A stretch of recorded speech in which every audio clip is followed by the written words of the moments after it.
Well, first you gotta introduce yourself. Is it on? Oh, it's running the whole time. Was it running the whole time? It's running the whole time. It's got all the shits and dams and. Let's see. I'm Jeff Burton. I'm the president of the Florida Redevelopment Association. I used to work in a city of about 15,000 people, my hometown of Palmetto, Florida, as the CRA director, the Community Redevelopment Agency director. Currently, I work for the city of Tampa, a small city just north of the metropolis of Palmetto. Super Bowl champions, hockey champions twice over, and came to the city of Tampa, and I'm running their 4 largest CRAs. And in the meantime, I finished my dissertation and was awarded my PhD from the University of South Florida in Sustainable Redevelopment. So, and congrats on that. Appreciate Jeff it. and I have known each other a long time. We served on the board together. We've tried to entertain conference goers periodically. We've managed to make fools of ourselves in a good way. Yep. So, but I think another thing that we have tried to do though is pound the importance of data into the heads of the members of the FRA. Yes, and slowly but surely they'll get there. Yep. You know what we're doing? Podcast.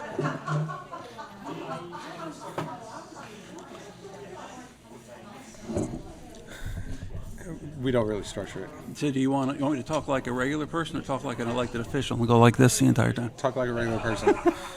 Do not.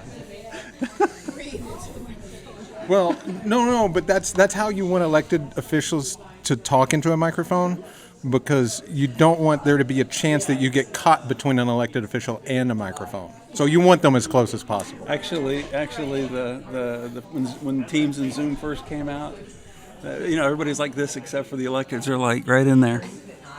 Can you see me? Can you see me? Yeah. And so we did the first season, kind of mainly about talent attraction, and all of that. And then Ken and I last week recorded the first 3 of season 2. And did you leave it with a cliffhanger in season 1? We kind of did, because the first 4 episodes were talent, and then the 5th one was just kind of bullshitting around on a bunch of stuff. Okay. And then the first 3 that I did with Ken last week, we have kind of, you listen to episode 1, all of a sudden the outro music starts. I say something and it just, the outro starts. And and that one, we were trying to figure out, so I was like, I saw this thing on LinkedIn, and then it went to the Wall Street Journal, had this article. Actually, I'm talking about Pinellas a little bit now. Okay. Because I saw something else on LinkedIn, and I told the story of it. It was a funny story. And the Wall Street Journal had an article about Miami's gold rush and all this, the CRAs, and I know everyone over on your side is like all like irrationally exuberant about it also. There's that word from 20 years ago. And we were talking about it because it's so funny, because all of a sudden everyone's like discovered Miami Beach, and I'm like, oh, yeah, really? Okay. Yeah. Rediscovered. Rediscovered. Yeah. We're apparently in the sixth of 6 stage of a project, which is praise and accolades for the non-participants. Almost kind of like a 10-step program. Yeah. So we were talking about it, because we always seem in Miami, we're really good at believing our own press. And we compare ourselves to other cities. Those cities aren't always comparing themselves to Miami. Now there's a lot of good stuff happening. But we're just talking about, and this is interesting for you, and especially maybe in Tampa, all of this stuff happening up here with Miami. And so what we ended up talking about was really the place brand. Every place has a brand, whether you like it or not. That's right. And so as you have all of this happening, where's that disconnect going to come in? Because that's when you talk about how do we keep this sustainable, because just because they're moving here doesn't mean they're going to stay. They moved from somewhere. In Miami Beach 20 years ago, we did RFPs. We built 300,000 square feet of Class A office space. We had the international headquarters of all 5 major music labels. Well, now they're Blue Lagoon Office Park. They're not on South Beach. Right. And so we talked about, we rambled on a lot of different things, but that was kind of what prompted it. But no, so the podcast, what this is though that we wanted to do was start hearing from people, just sort of like short clips, 5 questions. This is the approach we use, which what happened, where it came from was when I was in Miami Beach, we'd get these visits from cities all over the world coming. How do you do this? Yeah. How do you do this? And we kind of would tell the story, but it wasn't a plan. It was very organic. It was very private sector driven at first. And so finally, my assistant city manager and I, we sat down and we said, okay, if there'd been a plan, what were the 5 most important things that happened? And so we wrote them down and we said, well, we had the preservation of the Art Deco district. Yeah. The Army Corps of Engineers Beach Enhancement Project. Yeah. Miami Vice and the obsession Yeah. shoot on the Ocean Drive hotels. Yeah. The investment in our first P3s and really a parking garage that moved things, not just Ocean Drive, but Washington Avenue, and really started moving things out. And then capitalizing on all of that. And so we were able to kind of frame it in those 5 words. So when I left the city, I said, that's the approach.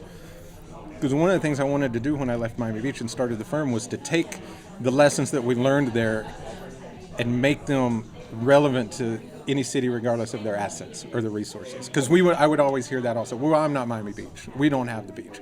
We don't have celebrities. Well, you don't have to. And so this is the basis. We've used it in now about 45 communities. So it's where we ask, in your community, but it's how we do our public input too, because there's no wrong answer. Right. And it lets us get to a point. It really helps us build consensus, because usually, even if you come out with different answers, people don't come out with things that people poo-poo. Everyone, it may not be their priority, but kind of what this leads into is sort of a vision that everyone can kind of agree with. So it's what we ask about, in your community, what do you, for economic growth, for improving quality of life, what do you think is the best thing to preserve? We're sitting here in Deland, Florida, and the main street that they have here is, bar none, one of the most well-run, attractive, maintained, small business developed main streets, and they've got that historic preservation edge with the theater and and of course Stetson University. So, and they're like 37,000 people. So, it doesn't matter the size of the city. It can be, we talk about Miami, there's a University of Florida report they put out every year from a group called BEBR, the Business Economic Bureau of Economic and Business Research or something. And they do a population study every year, and they talk about 25 years from now and where the population's going. We're getting into the data here. And, we talk about Miami. And Miami in Florida it'll always be way above at the top. There's like Miami, and then there's this big gap. And then you have Jacksonville, Tampa, Orlando. And, Miami and, Miami-Dade and Jacksonville, Duval, those are really special hybrid type governments. But Miami is, even if it slows down, nobody's going to catch it. It's always going to be Miami. And Miami is world-renowned. When people think of Florida, they think of Miami.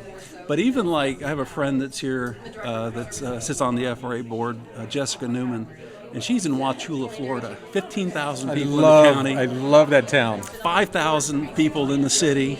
And she's got the neatest little main street, and she does more with the dollars that she gets than probably anybody else I know. So, we talk about preservation.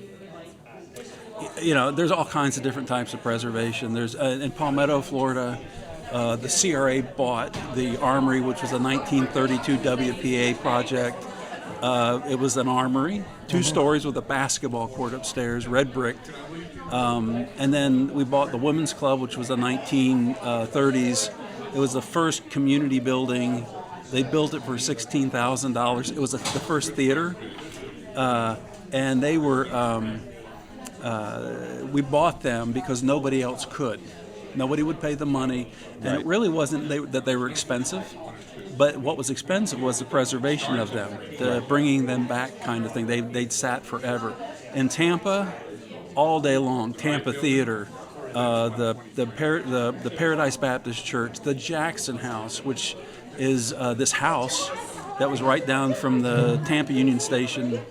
That when the Chitlin Trail came down and the musicians came down to the Union Station, the black musicians could not go to the hotels, so they stayed at the Jackson House, which was this boarding house right near Central Avenue, and that's been a fight. But that sort of preservation, making sure we remember the past, we remember the culture, we respect these things, so that when we move into the future, we don't make the same mistakes twice. So preservation of businesses, preservation of our ecology. So many cities, you build up, but you never think about what you're doing to your environment, where your stormwater's rolling into, right. Things like that.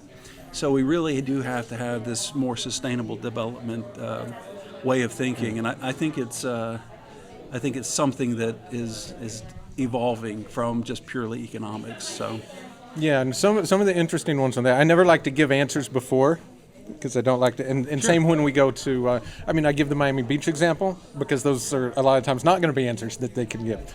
But sometimes we hear interesting things. So, like I was in one community in the preservation. They're like, I want to preserve our youth because they go to college and don't come back. Absolutely. Another one was, and this was one in a few CRAs, where they want to preserve their empty nesters because they don't have the variety of housing stock.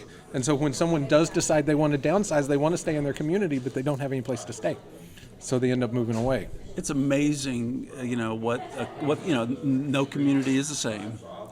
And it's amazing what the needs are and what the vision is of the community when you talk to them.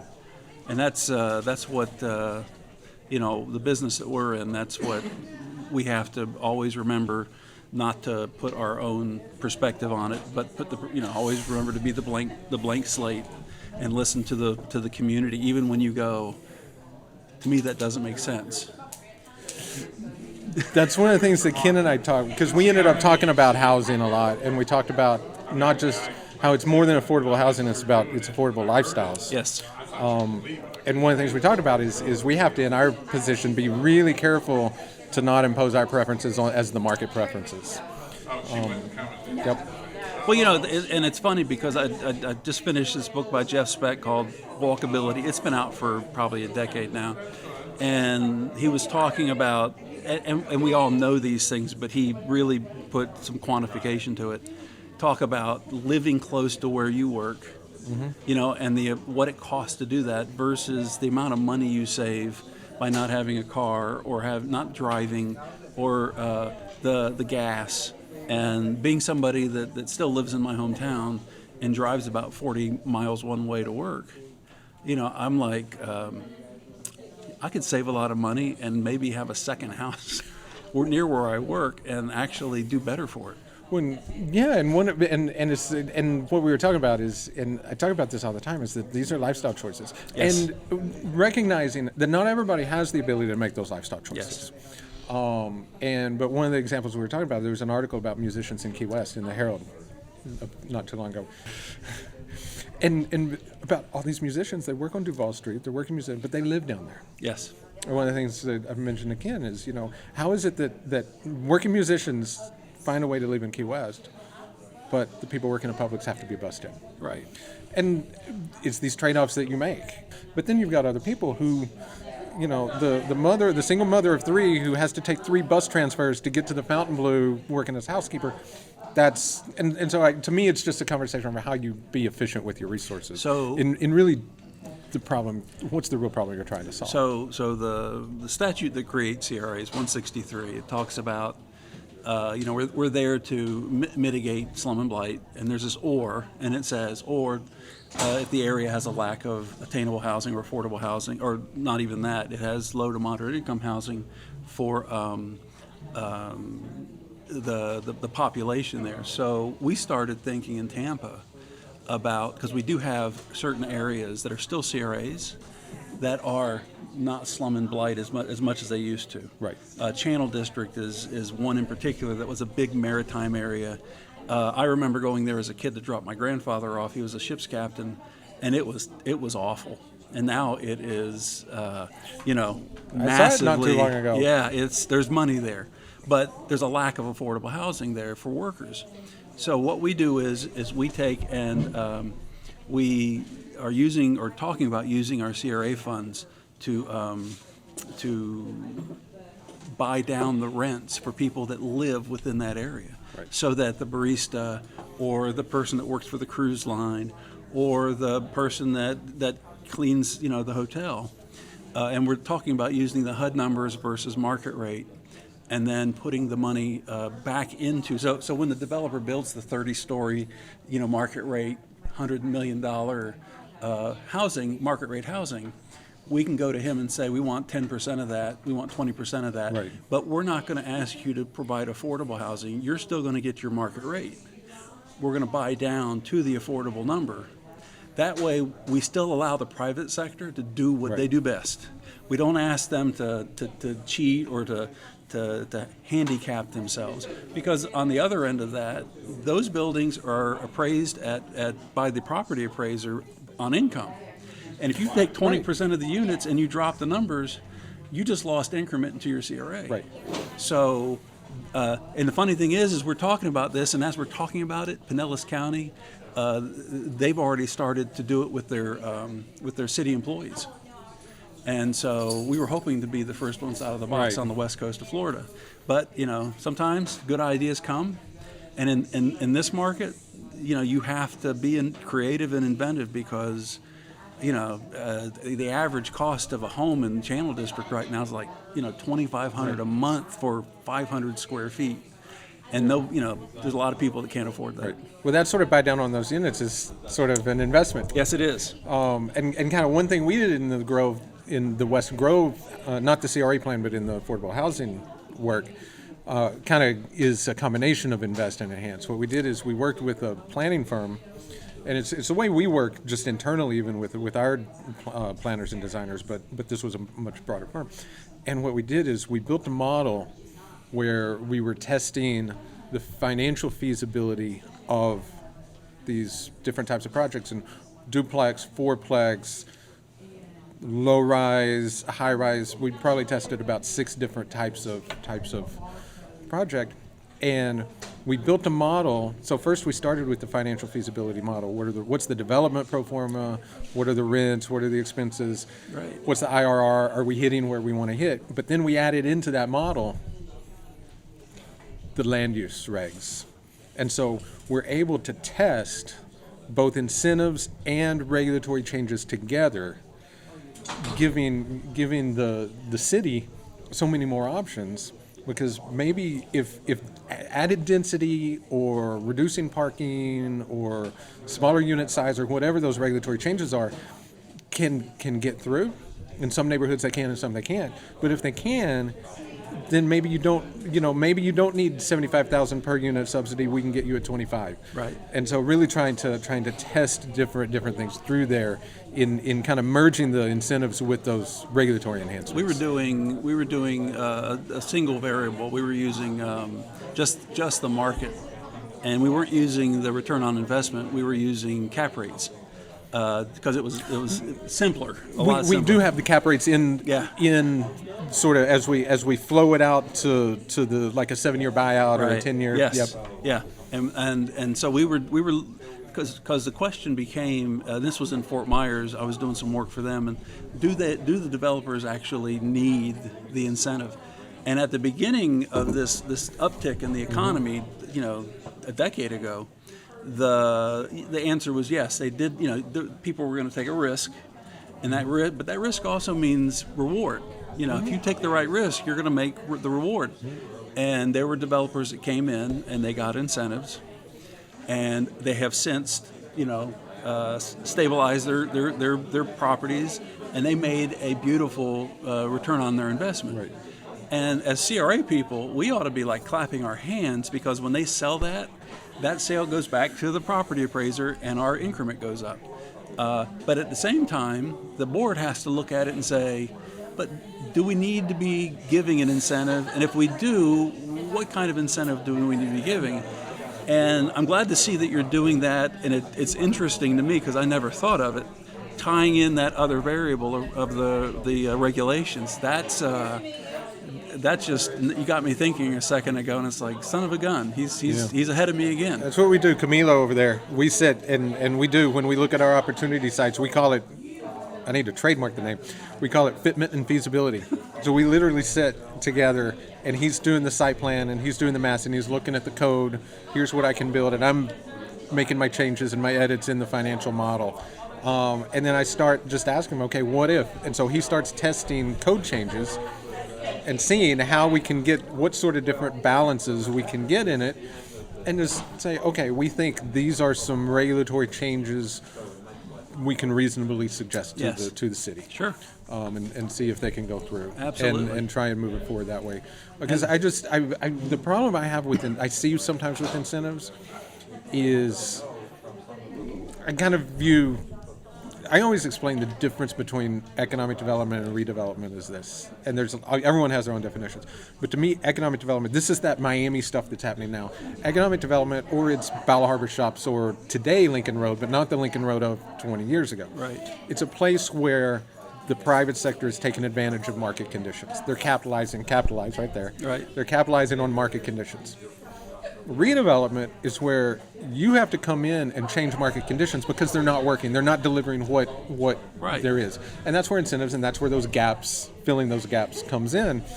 The problem I've seen in some communities is those incentives become entitlements. Yes. And they're no longer but-fors. And I'm seeing this in a couple of places. And we had done one in a city where we put a cap of $200 million in taxable value, and then it's gone. But that's where I see. There's an old saying about, how we used to have to put a pork chop around the kid's neck to get the dog to play with him. Yeah. That's redevelopment. Yeah. And at some point, in Palmetto, Florida, there was definitely a really weak market. You could just look at the businesses that were coming in, nothing against them, but we weren't getting the higher end. We were getting the automotive parts places, and if it had dollar in the title, we were getting it. Right. And so we have to look at it and say, not only do we have to say economically, what do we have to do to get what we want, but we also want to incentivize environmental benefits like low impact development and alternative energy collection, and community benefits like we even asked our partners, our private partners, to we had a couple events that we sponsored, and we asked them, as long as they were getting money from us, they were going to sponsor our events, and so that the community could see the benefit of it. So what ends up occurring is we ended up getting, right before COVID, a Grand Sheraton, 270 room, about a $70 million deal, right next to the convention center. And of course, the COVID hits, the financing for any kind of hotel type business it doesn't go away. It just stops. People, no one's renting hotel rooms because no one's moving. So they put a hold on it. Luckily, the developer had about $18 million in already, and wasn't going to leave his spot. It did make their financing much more aggressive. They went and got some commercial PACE money. But the other thing was, at the same time, Marriott bought the Sheraton deal, and now we have the first Marriott in Manatee County, and it's a 270 room. Again, it's $70 million. And the CRA at that time put about $6 million into the deal over the lifespan of the CRA after they get the CO, so they're not getting any money prior to putting money in the trust fund. That's a redevelopment. In Tampa, you don't have to incentivize. I mean, there are developers lining up. They're banging on the door. Mm-hmm. And the cool thing I learned in Tampa that I was really happy with was the city of Tampa do offer incentives in a sense, but these incentives are given to the developer after they improve the public realm, to which they're basically putting the money into the streets and the side, and they have a plan for the streets and the side, right, like Water Street and downtown.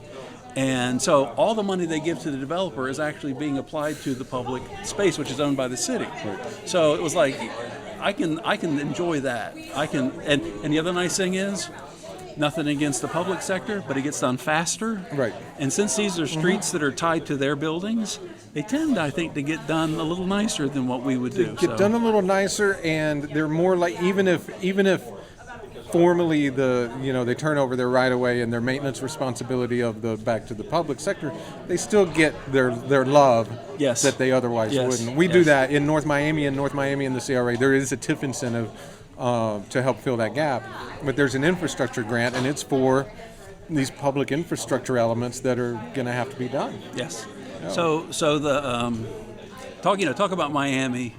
Part of what I studied was, where did CRAs come from? What was our history?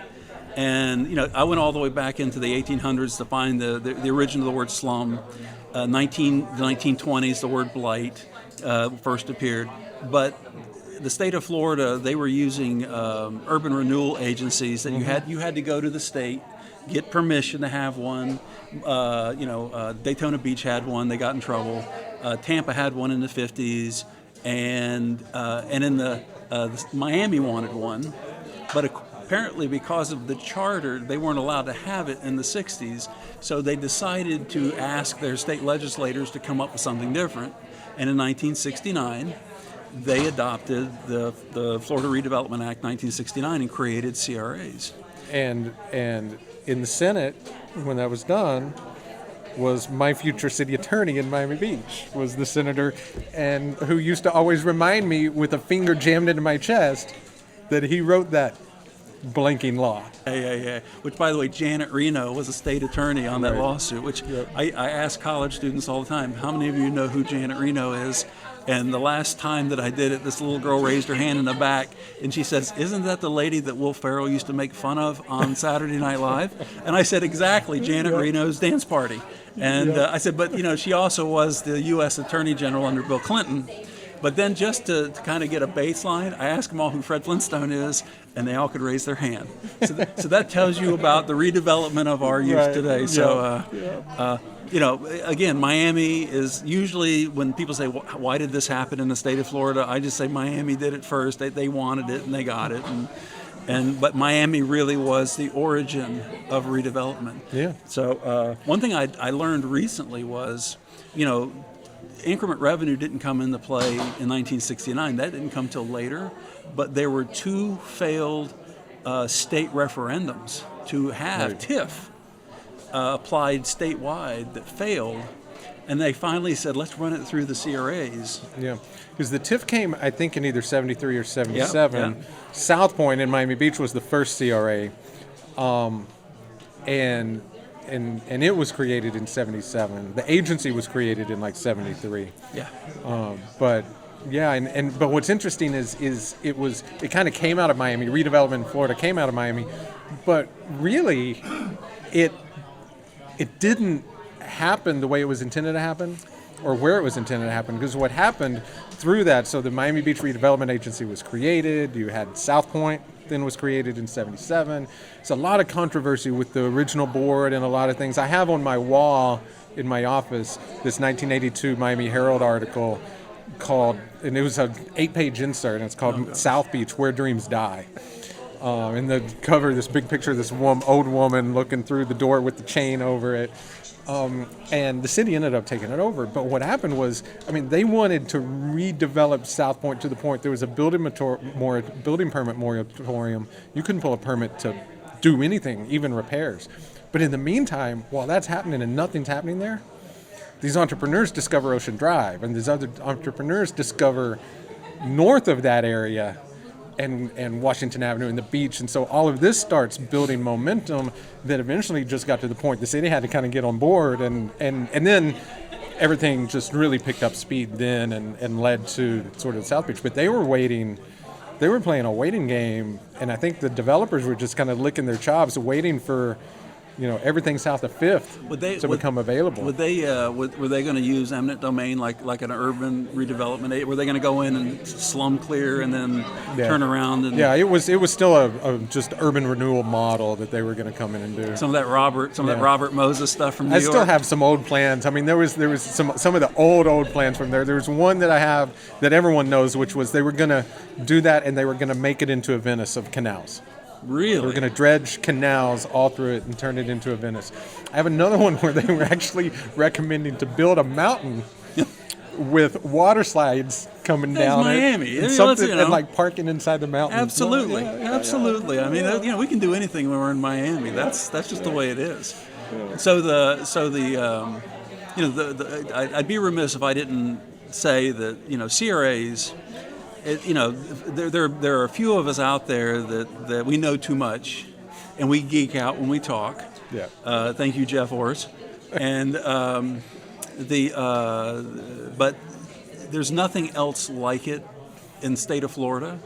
Because of the 1980 lawsuit, we're allowed to bypass the Florida Constitution about public funds for public uses, and we're able to work directly with the developers. How we buy and sell land is written into the statute, where, you know, the cities they're not, or the counties they're not. And I mean, we're like, people would ask me, what's a CRA? And I'd say it's kind of like, if the city to the CRA is kind of like China and Hong Kong. You know, China is always going to be this regulatory socialist monster, but they will never get rid of Hong Kong because someone's got to pay the bill. And Right. the CRAs have that flexibility, and it has always not scared me, but just worries me from time to time when I hear legislators talk.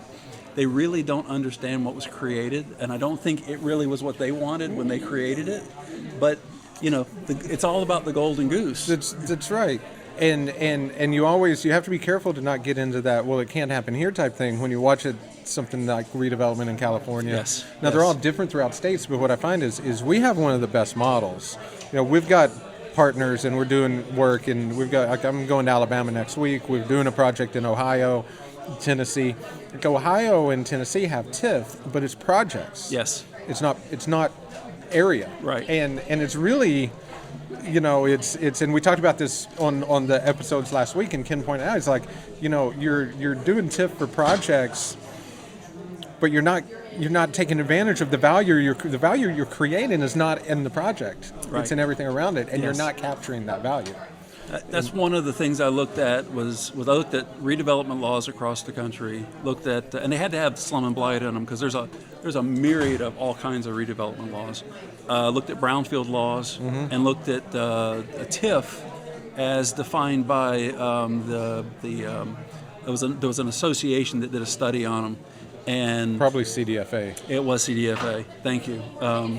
And so I put them all together, and I did a search of you know, where did they relate, and it was a really interesting outcome.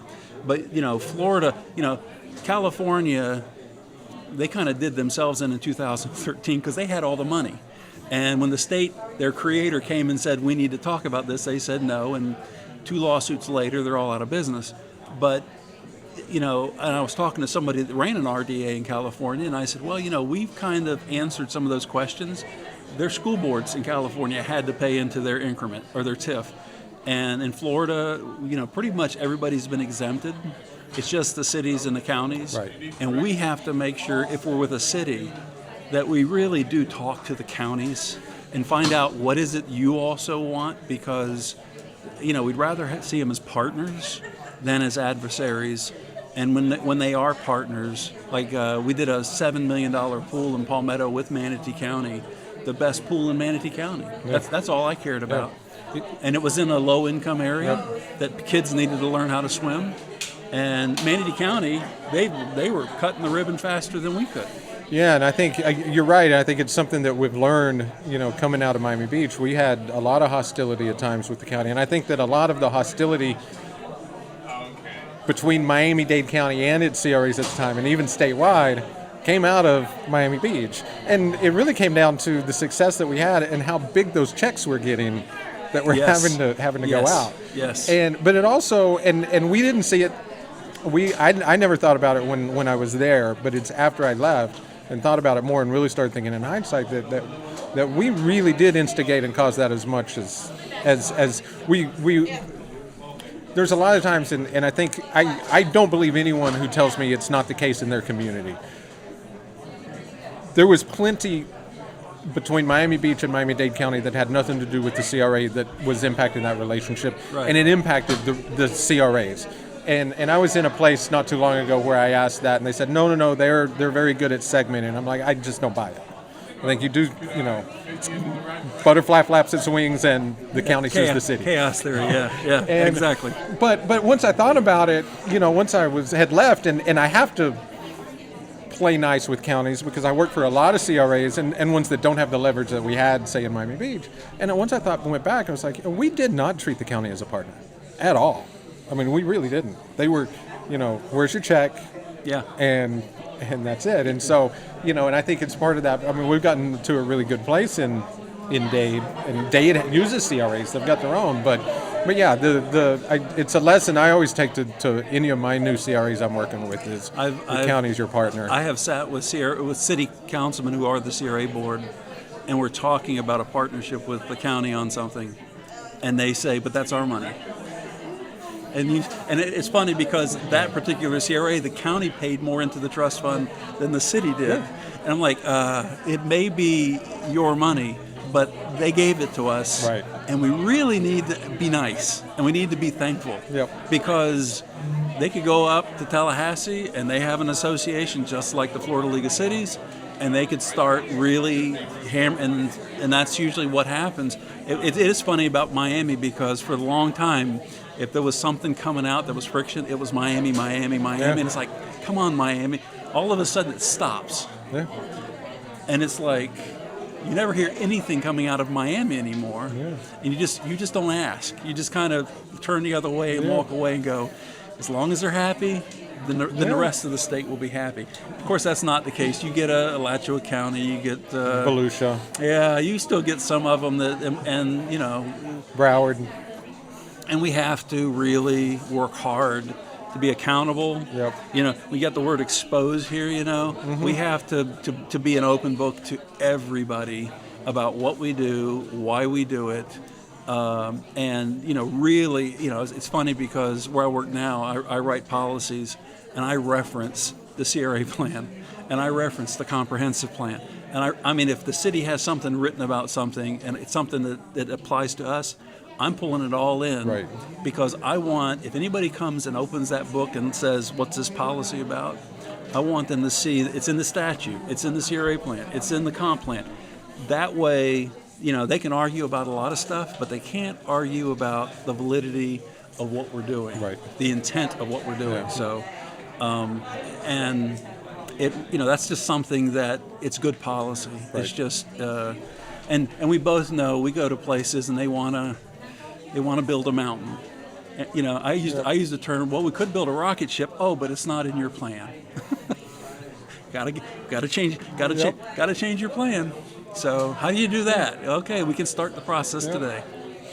So what do we think about Jeff Orris and him like leaving us behind? I mean, there was the three of us. Went to the dark side. I know it's like I guess someone went up to him and said, Jeff, I am your father. I don't know. Something. I guess we'll never see him again. Maybe not, but God bless him.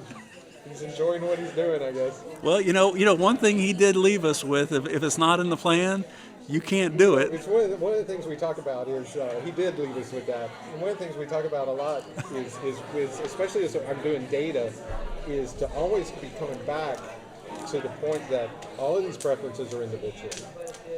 And that we've got to remember that when we're doing planning, and especially when we're talking about affordable housing, and we're talking about missing middle and all this. Not everyone wants to live in an apartment building. Not everyone wants to live in that neighborhood. Sure. We've got these individual choices, and we want to create that opportunity as much.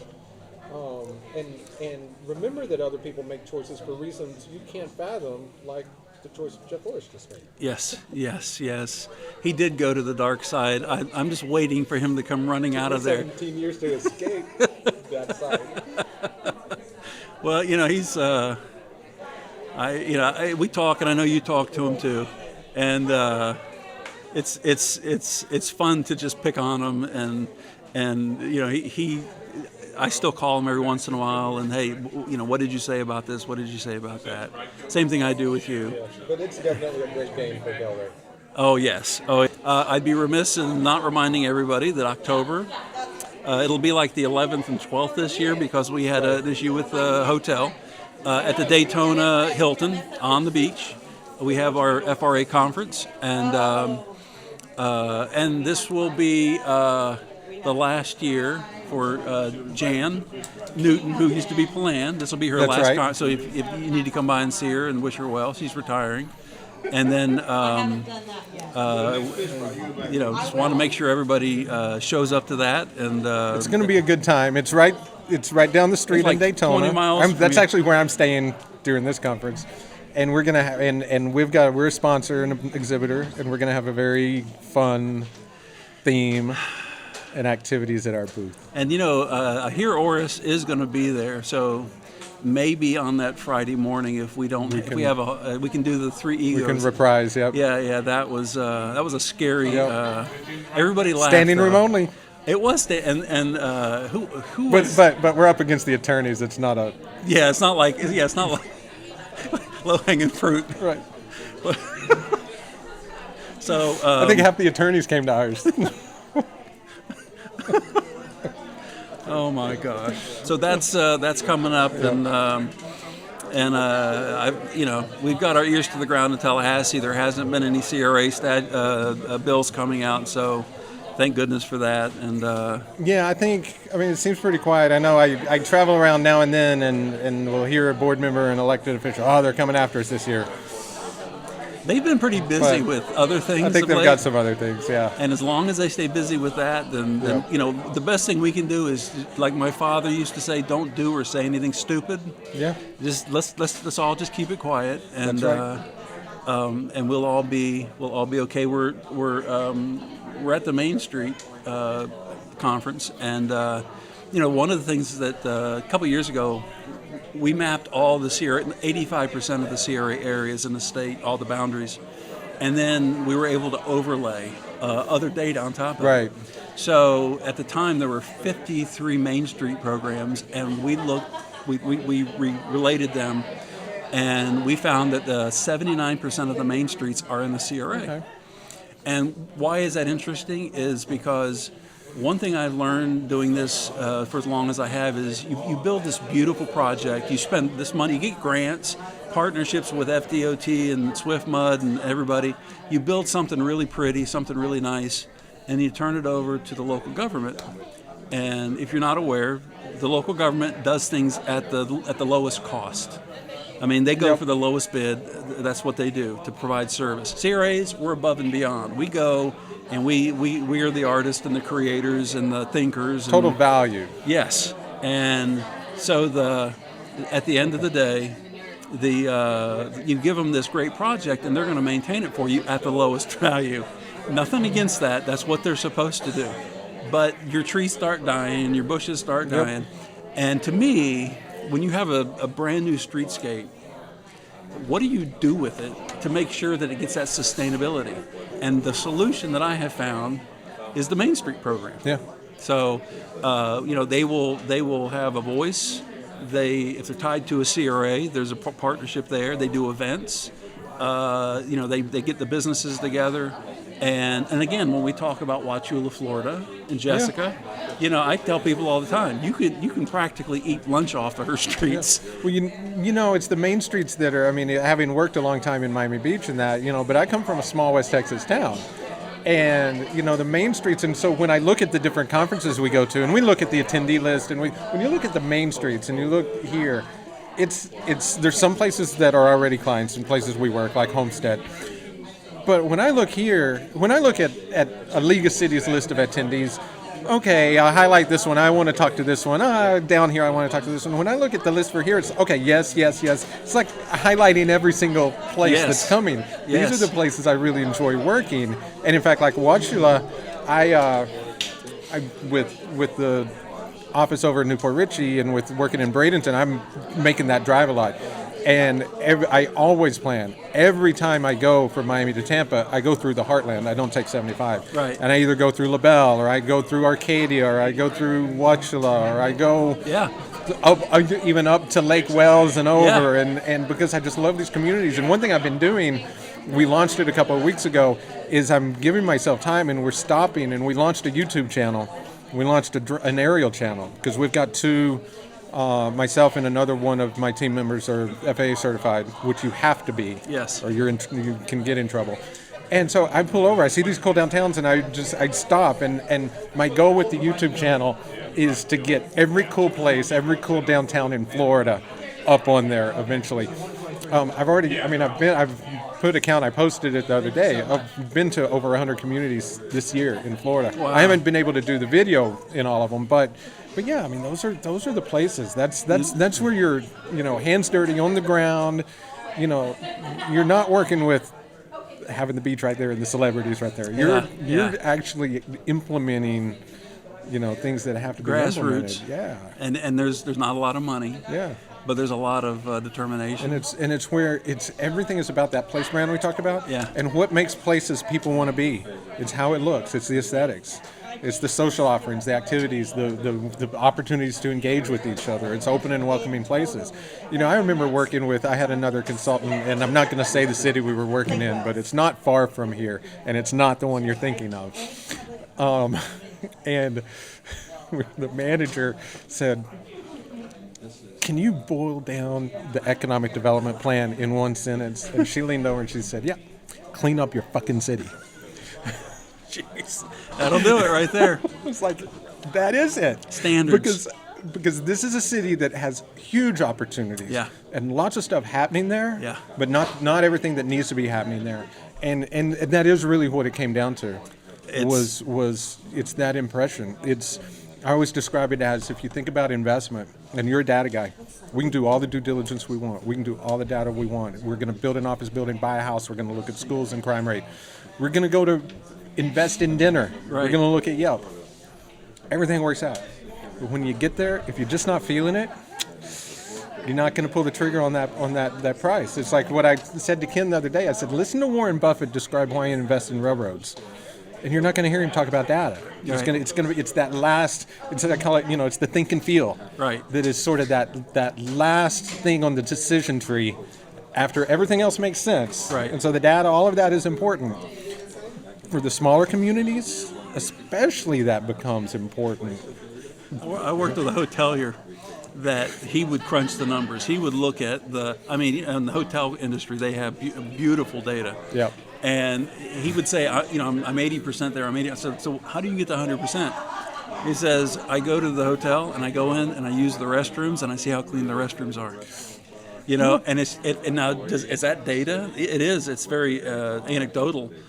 But he wants to see what his competition looks like, or if he's buying that hotel, how they maintain the service they provide, because he knows, matter of fact, if you don't maintain a clean, nice environment, that you're not going to get return customers. I remember asking a friend, their family, they were the ones that built. They don't own it anymore. They sold it, but they've opened some other things, both in Miami and other places, that had originally bought and redone and ran for a long time. The Clevelander on Ocean Drive, super successful, one of the most successful spots in the state. And I remember after they'd sold it and they'd done some other things, and my wife asked him. And we knew his parents also. And my wife asked him, how do you do it? I mean, where's that golden touch? And he said, when we have an idea, when we see an opportunity, we show it to my mom. There you go. And the ones she said yes to are the ones that always were just home runs. He said, and every time we went against her recommendation, it didn't work. So if that's the case, what's the deal with Pete Altman? Pete Altman, don't get me started. I think I'm still wondering. I'm like, what's the deal with that? No fan. I love Pete Altman, and I mess with Pete Altman. And he's standing right behind the camera talking to somebody right now. Yeah, but he's got that politician nod going. Yes, he does. He's just like, yes, I understand. I feel your pain. Oh, awesome. So awesome. And he's a hard worker. Well, it's it is, like I said, trying to tie all of these different state programs, local programs together and then find the money to add to it, to try and accomplish, doing a brownfield site that you're going to redevelop, and pulling it all together using tax credits, using EPA money. That's the fun. That's the and the other, and probably even more fun than that is once you learn how to do that is explaining it to somebody else, and that is really, and that's what I enjoy about like this, and especially the FRA is we get to sit around, and people come up to us and they talk to us and they ask us questions, and it's mainly by experience. We've had our share of victories and successes and also failures here and there, but it's just nice to be able to kind of coach them, and make a living at it. Yeah. So it's always been a pleasure with you and Jeff and Pete and other folks at the Carol Westmoreland, who retired. To just kind of help guide this redevelopment along. And hopefully keep it going for as long as we can keep it going. So yeah, no, it's fun, and you end up gravitating to people who kind of get it the way you get it, and you realize that there's technical things you have to figure out how to do, like the financing and all of that, but then there's also we get it in a way that's like, look, this doesn't have to be this hard, and it can be a lot of fun. Just and that's what I enjoy about it. Is, take a deep breath. And that's what I enjoy about, we started a not-for-profit, and we're doing some training on economic development training, sort of like I'd done for the league a while back. And yeah, just helping, especially, again, it's sort of like these Main Street communities. It's like, this can be fun, and this doesn't have to be that hard, even when you have limited resources. But we want to help you be as efficient as possible with those resources. That's where this whole thing came from. Yeah. Is how do we take those lessons and do them in a way where you're not wasting your money. It's almost should be a circle, because once you get through, you're successful and you've gone, then you have to go back to preserve again, because how many cities do we know that, and we talked about Miami Beach, and how many times it's almost, you almost want to use the word reinvented itself. Yeah. And, you get to the pinnacle, and then it starts, and you gotta continue to either take a breath and bring it back around again, or how long can you keep sustaining that out and having businesses come in and keeping the businesses here, and keeping, picking the businesses you want. Well, and it's true, because if you look at what's happening in Miami now, you'll see, and there's at least one city commissioner who's vocal about this, and I could go back any time during the 10 years since I left there. Miami Beach let it kind of slip away, and there's some of the things happening in Miami that were going to happen in Miami. Yes. And there's some of the things that are happening in Miami that should have been happening in Miami Beach. Yes. And they kind of took their eye off the ball. One thing that kind of around the time I left, there were a couple of things that happened that I observed, and one of them was that I realized that we no longer had anybody on the commission that had been part of the heart and soul of the preservation movement and the original efforts. Yeah. There's people who came in late, but when I started with the city, I had been with the Community Development Corporation before then, and the mayor had been the chair of the board. The next mayor had been the chair of the board, and one of the commissioners had been the finance director, and so they had all been part of that. And then, and it's not that North Beach shouldn't have representatives, but these other areas and people who hadn't been part of that story started getting on there. And by this point, South Beach is this juggernaut, the golden goose. Yes. And we know what happens Yes. to the geese. Yes. And part of South Beach's success is the fact that there was no other game in town if you wanted a return on investment. Right. And then all of a sudden, all these games started popping up in Wynwood and in, Design District and all these other places, and you didn't have to deal with, and the beach hadn't dealt with the parking, or the perception of parking at least, hadn't dealt with the traffic on the causeway, hadn't dealt with a lot of these other sort of image issues that they're struggling with now. And so it creates these opportunities elsewhere that maybe a little more of this. And they are getting some stuff, and they're they're trying to get back, but they definitely let some go and didn't get into the sort of reinvention or at least repositioning. And when you think of that, you talk about variables.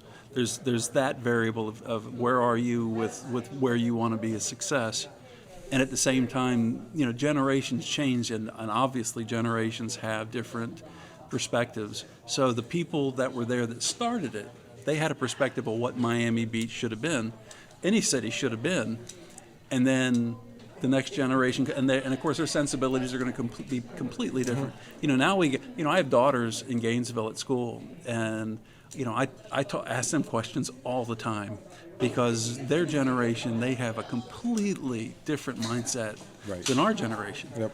And it's like, and then I started, at one time I worried about them. How are they going to fit in this world? And then I said to myself, that's not the question I need to ask. The world's going to go to them because they're going to have more people in it than us. How am I going to fit in their world? And so, what would Miami Beach look like with a bunch of, Gen Yers? Wi-Fi, no cars, everybody walking around on their phones. They're doing that now, of course. But it's like, guys like us, we really have to be detached from so many things in order to stay relevant. Mm-hmm. Because we're sitting here talking to boomers still, because there's a lot of boomers on these city councils, and they're talking about, I wish things could be back the way they were in the 1950s, and it's like, sorry, that's maybe Disney World will come up with a 50s land or Boomerville. It's one of the things I love about my team is, so I'm an Xer, I'm an early Xer. And but my 3 team members there, I got a boomer, and I got 2 millennials, and I got another millennial that's not here. So, and when we go into some of these cities, the most valuable thing I have is those millennials on the ground. Oh yeah, looking at these communities. So does the boomer? Do you have to wake him up from his daily naps? I just let him sleep. Do you? Sorry, Pete. He's busy. Yep. But we're going in, when you talk about places changing, the same thing happened in Austin.